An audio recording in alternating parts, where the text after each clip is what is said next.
Hello there, you got Mike Holler. That's MPG Mike coming at you again. This episode we're going to do a follow-up of what we covered our last training session. We're going to go into advanced head porting techniques because, well, that's just what makes some serious magic work. Now, most but not all of what I'm about to teach you is stuff that I developed. Over the years, I got to play with big block Chrysler, FE Ford, small block Chrysler, Chevy, inline 4 cylinders, double overhead cam, 4 valve per cylinders, Viper heads. It gets fun. The one head that I did more than any other was the Chrysler 2.2 turbo head that was used in the 80s on like the Shelby Chargers and the Daytonas and whatnot. And that was good because I got to do the same head over and over and over. I got to try new things and see how they compared to other things that I had tried. And by doing the same head over and over and over and over again, I got to refine my head porting techniques. I got to learn a lot about what it takes to make improved combustion efficiency just with head porting. So it was very, very valuable for me to have the opportunity to do all those Chrysler 2.2 heads. So this time I want to talk to you about some advanced porting techniques. Stuff that you're not going to see in magazines, stuff that you're not going to see online on the internet very much. If you dig, you'll find some, and most of them will have my name attached to them, which is cool. Now, when we talked about our basic head porting last time, it was just getting the shape, trying to get the flow to improve combustion efficiency, volumetric efficiency more specifically.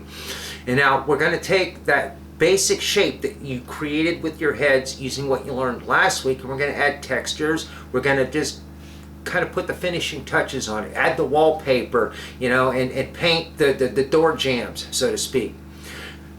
What I want to start out with is a process that I created called power lines. P-O-W-R-E-L-Y-N-Z, power lines. And it's essentially putting screw threads in the intake ports. Back in 98, 99, I got the opportunity to try a product called the Power Plate. I think we've covered that already. And it had an aluminum block underneath the carburetor, little cones with 20 pitch screw threads turned in them, heated by engine coolant. And I got to thinking, how can I take that basic technology and apply it to the modern port fuel injected automobile? Power lines. So I had a tool made up. Now this is a shot of my first tool. It was just hardened steel. It wasn't carbide or anything real fancy. I just wanted something I could try the principle, see if it worked. I had 20 pitch screw threads turned in concentrically. Instead of spiraled like a tap, these were concentric, where it started and ended at the same spot. That way I could put it in my die grinder and just grind away and put them into the port that way.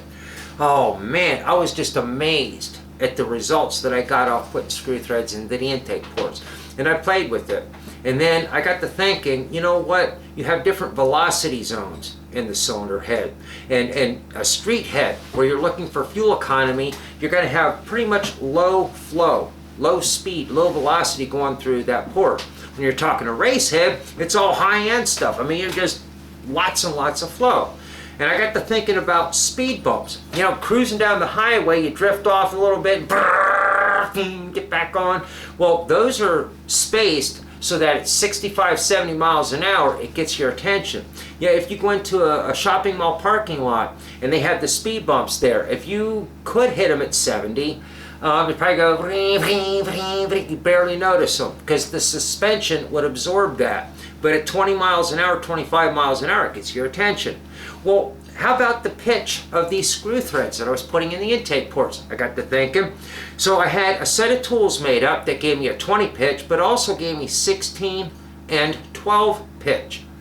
And I reasoned that the higher velocity zones could probably benefit from the 20 pitch, and the lower velocity zones I would have to caricaturize what I was doing and put the 12 pitch in there. And then 16 pitch was just kind of like an in-between that I could use for transition zones or whatever.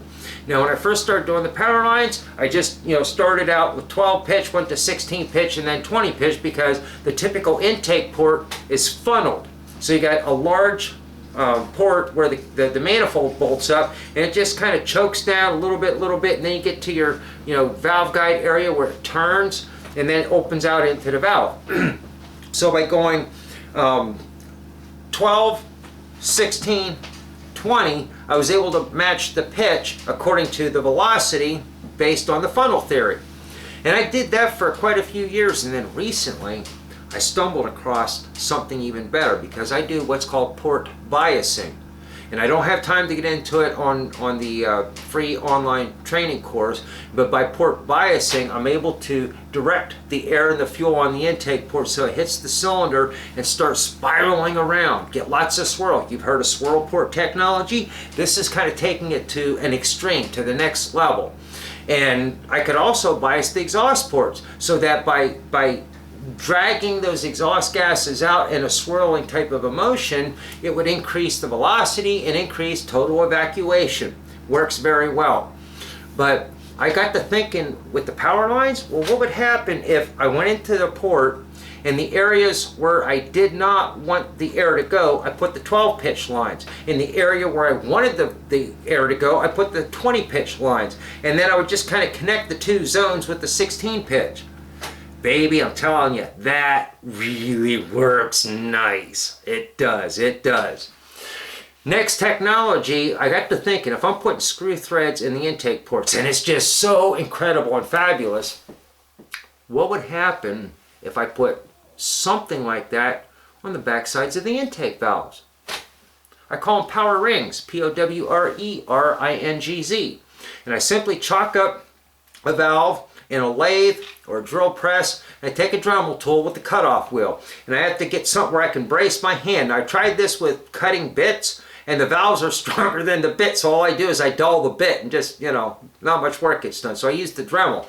And what I have to do is I have to go in there and I have to start my ring, and then I just put pressure on it, and I'm watching and I'm watching. And when I get the depth I want, I lift, shift in just a little bit, and drop it down so that the next groove is right next to the one I just carved. And then I lift, shift it in a little bit more, and then carve the next ring right next to the one I just carved, and I'll take it right up to the valve stem.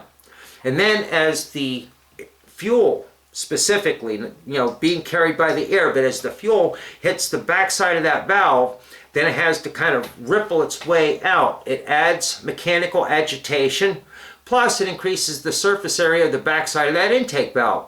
We just went through a combustion cycle. That intake valve's good and hot. As that fuel hits that, gets beat around a couple of times by those power rings, the heat that's stored in that valve from the last combustion cycle vaporizes a whole lot more fuel. Remember, liquid fuel doesn't burn. Only the fuel that you're able to fully vaporize and intimately homogenize with the air is capable of burning and producing power. And as you learned in our physics lesson, we don't have a lot of time to do this. So anything that we can do to speed things up is going to make us more power and give us better fuel economy, and ultimately reduce exhaust emissions. So it's a perfect world when you're thinking along these lines. Next thing is I was introduced to a concept of Samander-Singh grooves. They go in the squish pad. Not every engine needs this. If you go to samandersingh.com, you'll see that this groove has been tried on all kinds of stuff. I mean, lawnmower engines, go-kart engines, small block Chevys, Volvos, just you name it. It's been tried. And I actually contributed to that website while I was learning and doing, and I learned from a guy down in Louisiana who's been doing a lot of grooves on the race engines that he builds. So the Samander-Singh groove is a tool that you can utilize if you're having detonation in the back part of the squish pad. It's a tool that you can utilize if you're going for extreme pressure, like with the turbo or nitrous type of a situation.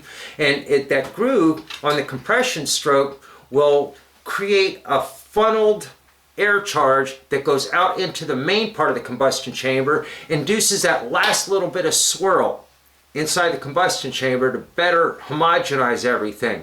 And then on the power stroke, the spark plug goes off. As that expanding flame starts going outward, it'll just travel right down that little groove, and it'll literally blow the liquid fuel out of the ring lands. Now remember, the cylinder walls are relatively cool compared to a lot of the other parts of the inside of the engine. Now on the intake stroke, you're drawing in air and fuel and you're swirling it around, and then on the compression stroke, those piston rings are scraping any of that liquid fuel off of the cylinder walls. Well, where does it go? Between the piston and the cylinder wall, right above the ring lands. So that groove helps to blow it out and put it back up into the combustion chamber where it can actually burn and do some good. So you kind of get both effects there. ultimately that groove also creates a relief path. So instead of getting detonation back there, what would normally detonate and cause piston damage is now shooting down that groove. You're relieving that pressure zone. And then the last thing I want to share with you this segment is dimples. You ever heard of golf ball dimples? And if you took a perfectly smooth round golf ball, weld that baby as far as you could, and then you took the exact same weight, size, density, buoyancy golf ball, but with the dimples, you nail that baby and it will go a lot further. The dimples create an active boundary layer. Now in the Chrysler 2.2 heads that I did a lot of, there was a zone right around the intake valve. And whenever I'd get a used head, it was either built up with heavy, thick, oily carbon crap, which meant there was no combustion activity going on there, or it would be clean. It would be fuel washed because there's no combustion activity going on there. And then what I would do is I would take a little punch and a hammer and I would just put dimples, not random, but I would do a dimple in one cylinder, and then all the rest of them, I would mimic that exact same spot. And then I would go back and do a second dimple, and I would do it cylinder 2, 3, and 4. Third dimple, 2, 3, and 4. And after I got the basic dimple, I would take a 1/8 inch drill bit and put it in my drill, and I would drill it just because your drill bit goes like this and then straight up. Well, I would drill it just to this depth. If I actually had a little bit of a ledge there, I took it too far. So I only wanted to drill it to where I had the cup of the drill bit, and I would go back, and every one of those little marks that I made, I would just put the drill bit in there and just get that little bit of a cup. The end result is just like a golf ball. It's just like the surface skin of a golf ball, and it creates a more active boundary layer and a more active zone in the combustion chamber. So these couple of tips and tricks that I've given you are going to be able to take your head porting efforts, the time and energy you put into head porting, and take it a whole lot further. So that's all for this episode. I'll see you in 3 days, and it gets really good. If this wasn't good enough, stay tuned because there's more.